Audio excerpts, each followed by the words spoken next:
why do we do exactly what we do? Why do I do what I do? Why do you do what you do? Of course, what do you do? What do I do? It is true that I have right to do whatever I am doing, but it is also true that I will give account of whatsoever I have ever done on earth to God, our Creator. Why do you sell what you know is adulterated? You know something is not going to work and you keep doing it. You are employed to do something for someone and you know that it will not work and you keep doing it. You keep collecting money.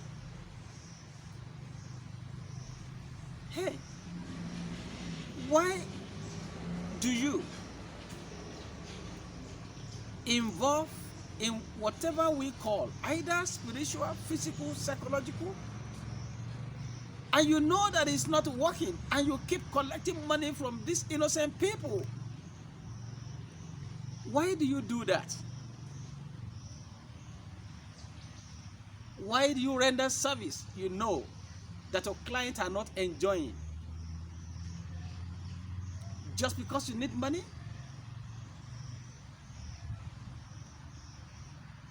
You go around giving people motivation and you know that this is not working. Why do you persist? Why do you continue doing that?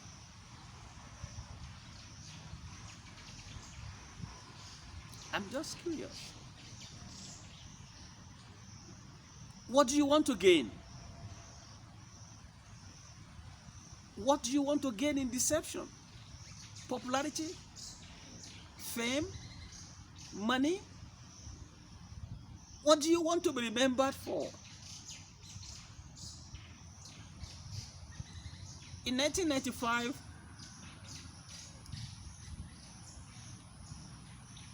a professor told me a story. A very senior professor. He told me a story of a particular bishop that came to preach sometimes in the 80s to a group of students in their annual meeting. He preached a wonderful message and everybody screamed. Everybody liked him. And he kept talking and talking and talking. But one of the things he said was, if any of you still have malaria or pains, headache, you want to reassess yourself because you might not be born again. You might not be Christians. He said that. And everybody, yeah. You see, it is not only that people like speaking anything. We also have itching ears. We want to hear big words. You know the story of the Athens. The Athenians, they like to hear something new.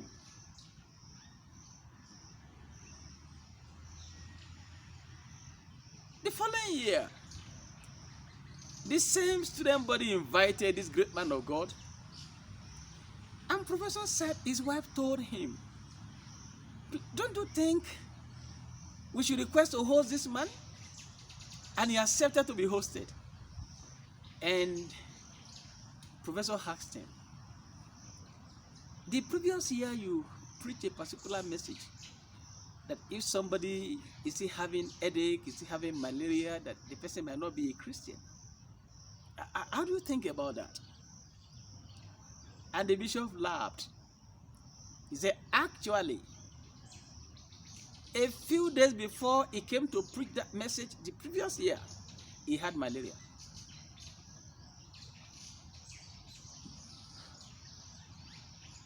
I just smiled when professor told me that. He's my father in the Lord. I smiled. Sir, you have done the right thing. But my worry is, will he go back to talk to the same audience? That thing I told you that time is not correct, or I was just looking for popularity? I just wanted you to hail me? I don't know. Does that mean that man stopped? I'm not sure. I don't know. It's late now. That is why I ask you, why do you keep saying what you are saying when you know that it is not correct? Could it be that you do not know that you are going to give account of everything you have said on earth? Everything you have done on earth? And that calls for caution. Before you tell a lie against your brother for whatever reason. Before you exaggerate. Before you undermine another person. Before you pocket somebody. Think twice. Because there will be visitation. Everything is in record. My name is Christian Matthew. I want to debunk two myths that is in vogue, very popular, possibly because they are big people that are the proponents. I said two myths I want to debunk, and I am so used to someone throwing tantrums at me, so I'm sure at the end of today I will have some tantrum stones at me again, thrown at me, because why would you say that? The first of them is men are hunters. Men, marriageable gentlemen, are said to be hunters by mature singles, especially the females. Is it true that men are hunters? That is only men. When it comes to choice of marriage partner that will make a move,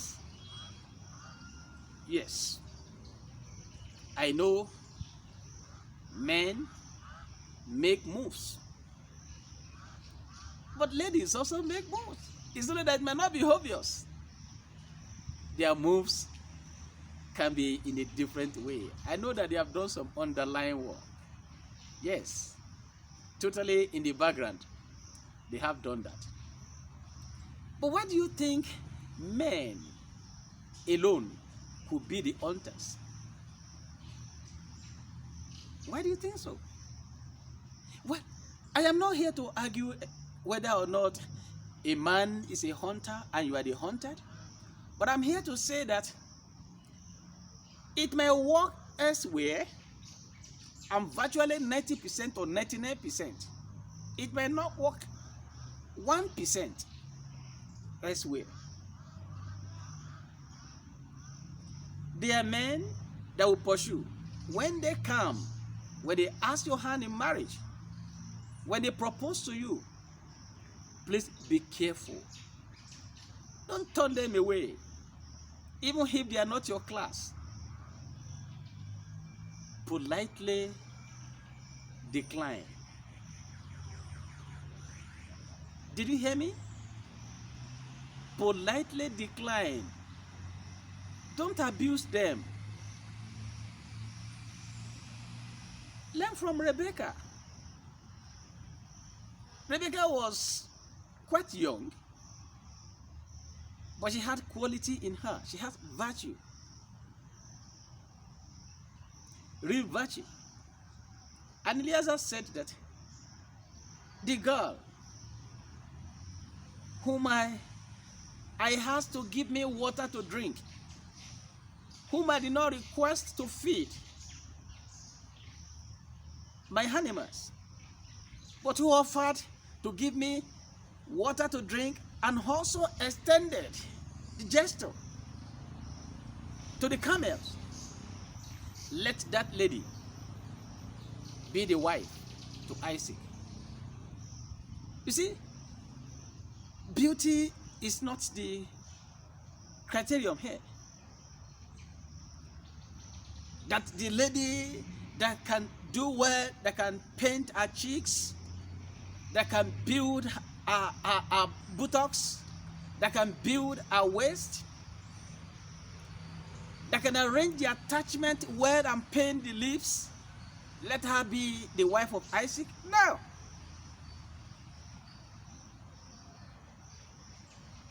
Virtue. The Bible says beauty is nothing. Remember that Proverbs chapter 30, verse 10. A virtuous woman, a man, a lady of noble character, who can find?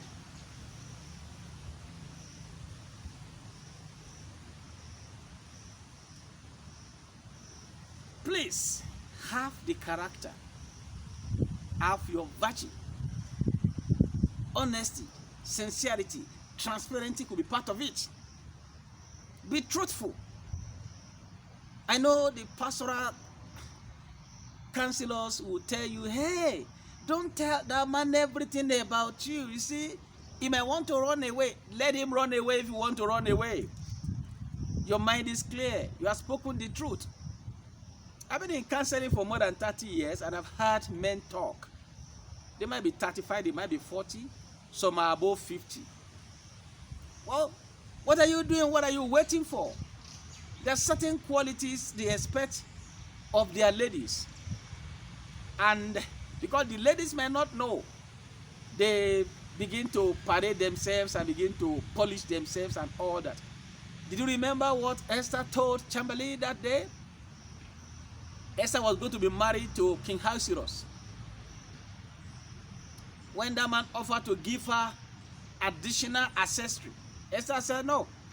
Because Esther knew that the king would be able to differentiate between artificial and original. There is natural beauty. And here, I'm not talking about using your beauty to get your husband. I know beauty can attract, but it's your character that will sustain. So men are hunters. They are only men that will talk, that will pursue you, but something will drag that man to you. And if they choose not to be hunters, please. And that is where people have asked me so many questions. I don't think I mince my words when I refer them to the book of Genesis chapter 2 verse 22. Here was Adam, deep in his sleep. And the Lord brought Eve, of course, out of him, already manufactured her, brought Eve out of him. And the Bible says, God brought Eve to him. How did he hunt? Maybe in his dream. Maybe he hunted Eve in his dream. I want to think so. Because he was actually in deep sleep. How do you mean?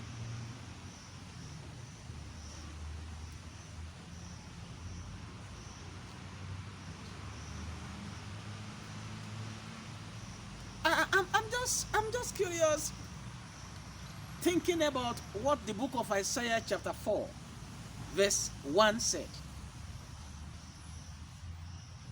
Not 1, not 2, not 3, not 4, not 5, not 6, but 7 ladies will walk down to a man.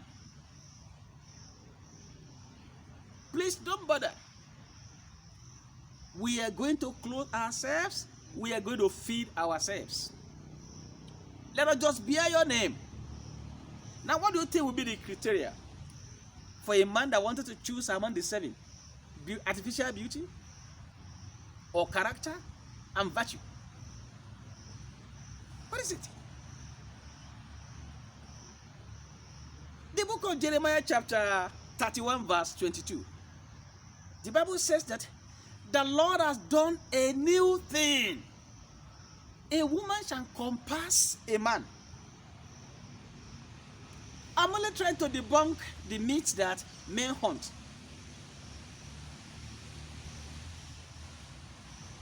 But if they hunt, don't reject them. Don't throw them away. Don't cast them away. There are so many ladies that just done that. You're not my type. I want to go to school. I want to get my PhD. And after they had gotten their PhD, they suddenly remember that something is still missing somewhere. A husband.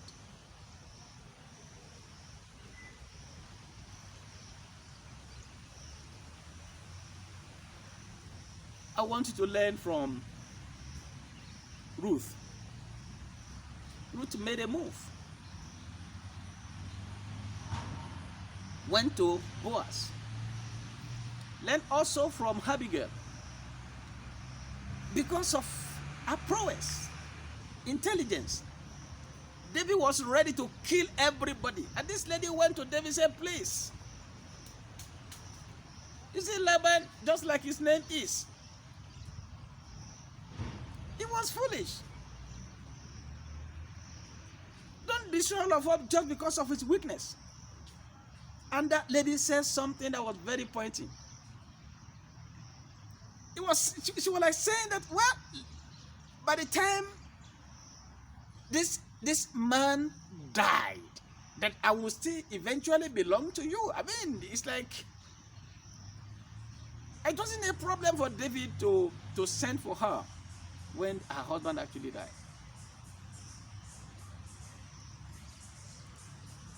How do ladies hunt? By having good character, good manners. I have heard men talk to me that they met their wives in the process of their business. And they said that their wives were very receptive. They welcomed them in offices. They spoke well. They addressed them politely. And such men say, oh, there's a connection between me and that lady.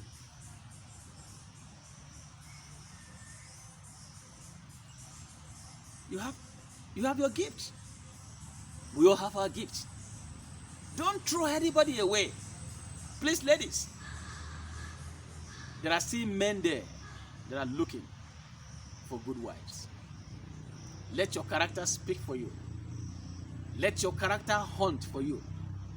Why they physically hunt, let your character also hunt for them.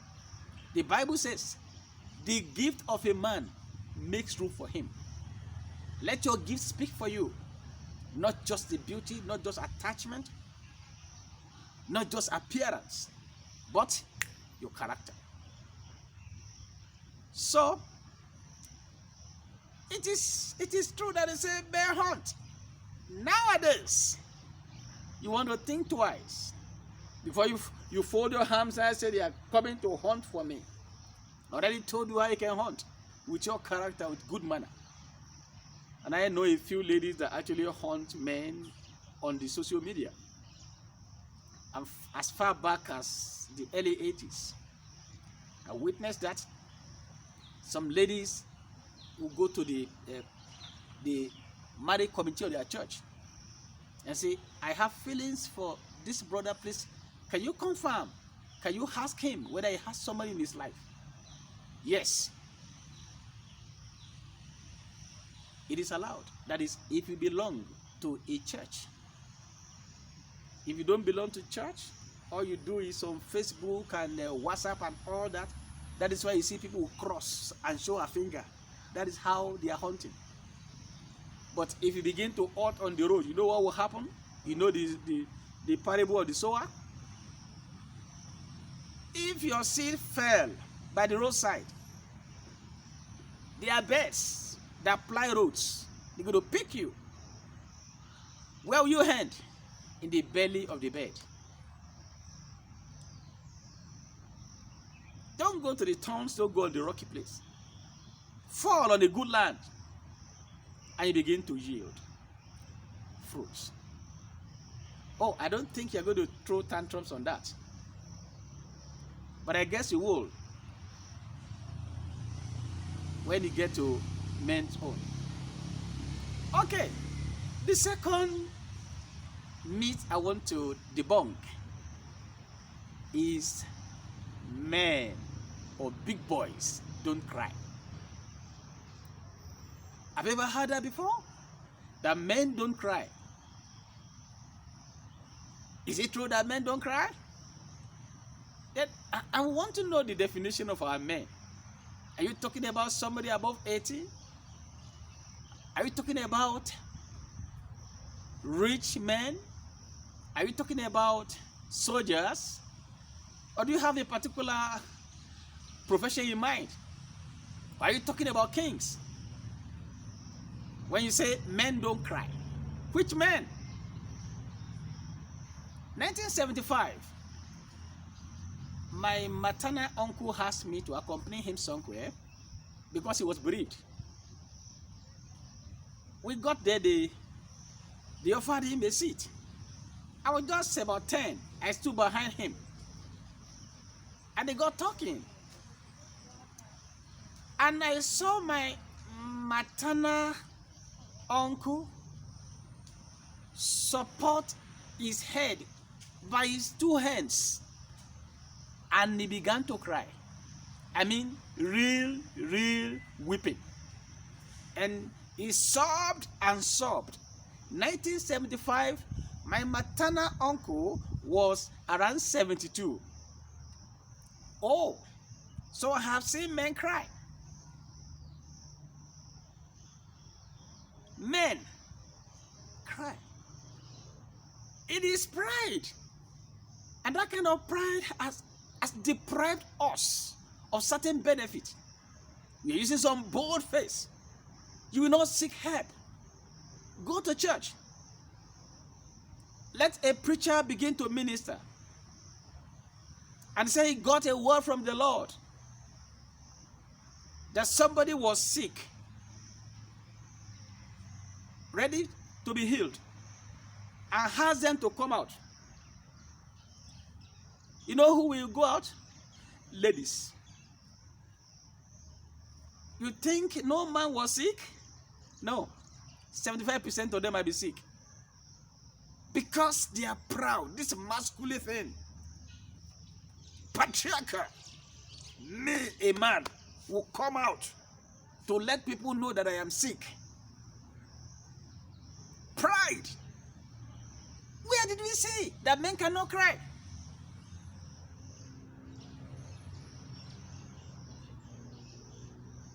For well over 25 years, I see men cry in counseling room. When they come for counseling, they cry, they weep and weep and weep. Sometimes they weep in the presence of their wives. Sometimes they weep in the presence of their children. Men cry.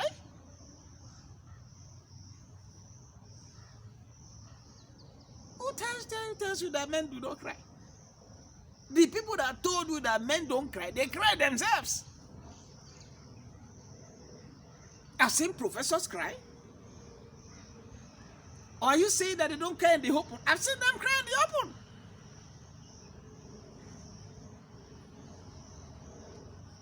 Bible is our manual. So I'm going to refer to the Bible to tell you a few people that cried. There are very many that cry in the Bible. But I'm going to mention a few instances because of our time. That day, when Jacob, the supplanter, snatched Esau's birthright, Esau went to his father. Daddy, bless me also. Isaac said, I blessed your brother. He deceived me. He went back again. Daddy, is it only one blessing you have? Bless me also. And the Bible says, he cried, he wept bitterly. Was he a boy? Even the supplanter, when he ran to his uncle's village, and he found Rachel, his cousin. He wept on her neck. He wept. Oh, but those are small boys. We're talking about big boys that can cry. Isn't it? Do you know the time when Joseph got lost, or when his brothers sold him? The Bible says his father, Jacob, wept bitterly and he refused to be consoled. Is he not a man? Can you remember what happened to Joseph, the prime minister, when his brother came? He first excused and said he went to weep elsewhere because no, men don't cry. After some 4 times, I mean, he burst. He cried, he wept. The Bible says, and Egypt and the whole house of Pharaoh heard that this man was crying. Even, I mean, it was some culture. Was crying, was visibly crying. That was prime minister. Maybe he was not 40 years old, so he might not fit in to your own definition of men. Hello? Jonathan and David, they cried, and the Bible says that it was David that actually cried most. I mean, and David was like the king-elect at that time. You see, the husband to Micah, you remember when Saul wanted to kill David? David ran away and left his wife, and Micah was Saul's daughter. Saul decided to give Micah to someone else. By the time David became a king, he told Abner, Abner, I want my wife. When Abner went to pick Micah from her husband, he followed them. He cried like a baby. He wept until Abner shouted, "Get out from her! Stop weeping!" Can men cry? I've just given you some instances of people, men that cry. Even when Jacob came back from his uncle's village and met Esau, both Jacob and Esau wept. Among the several people that followed Esau, he cried openly. Can men cry? King Hezekiah will tell you that he cried like a baby. And God said, Hezekiah, I have seen your weeping. I have heard your weeping, and I've heard your cry, and I've seen your tears. Men cry. So why do we deceive ourselves that we could not cry, just to hinder us from accessing exactly what we need? You need attention. You need intervention. Please don't let anybody kill you because of the societal norm. You are you. Be you. You have the freedom to be whom you are, not whom somebody else wants you to be. Oh, but kings don't cry. I just told you Hezekiah cried, and God said he saw him. Oh, kings don't cry. I will tell you, kings cry. The Bible says when Absalom chased David, David began to cry, weep, and everybody with him began crying and weeping. In fact, David put sand on his head. It was not the closet crying. It was in the open as he was crowing, as he was walking around, he was crying. That was David. But David was not a soldier. Don't make a mistake. A great warrior. I will tell you how 600 men cried together. The people that were with David, there were 600 valiant men. They got to Ziklag one day and discovered that the Amalekites already confiscated everything, took away their wives, took away their children. And the Bible says the 600 of them, including David, began to cry. They wept and wept until there was no strength in them to weep again. There are so many instances of the Bible, but I want to make the last one. Guess what? Do you think Jesus was a man? Or was he a boy? John chapter 11 verse 35, the shortest verse of the Bible says that Jesus wept. Can you be more Catholic than the Pope is? Can you be more manly than Jesus is? They are just going to push you to avoid counseling. Men don't go for counseling because of pride. Go for counseling. You need intervention.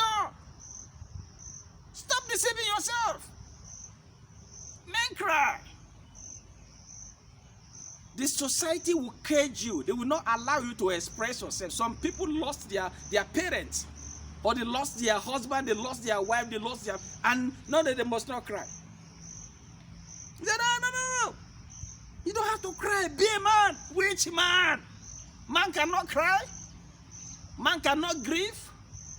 Man cannot mourn the losses. It's not true. Men cry. I just cited example how king cries, soldiers cry, everybody cry, husband cry. Men cry. Why am I saying this? I am saying that forget about the pride. The Bible says pride comes before destruction.